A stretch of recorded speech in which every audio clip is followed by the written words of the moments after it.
Il-primawla tal-Qorti Ċivili preseduta mill-imħallef Francesco De Pasquale qalet li l-binjiet La Paloma u l-appartamenti Blue Angel għandhom jibqgħu miftuħin bil-kundizzjoni li għandu jiġi assigurat li f'qasir żmien isiru xogħlijiet biex is-saħħa pubblika ma tiġix ipperikolata.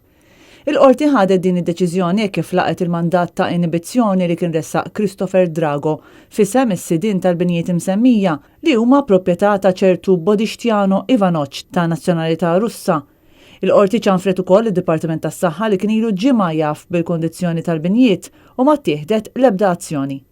Dan wara li uffiċjali minn diversi awtoritajiet inkluż uffiċjali tal-Pulizija u mid-Dipartiment tas-Saħħa Pubblika fis-26 ta' Awwissu li għadda kienu wettqu rejd u għalqu dawn il-binjiet li kienu mimlija immigranti.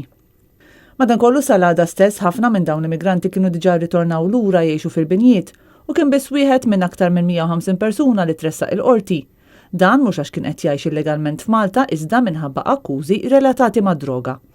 Il-każ beda jinstema' quddiem il-qorti nhar it-tnejn bl-avukat Edward Gatt li dera għal Drago iddeskriva r-rejd li sar bħala show waqt li akkuża lill-pulizija li kissru kull ma sabu qudiemhom u werwru lin-nies għal xejn.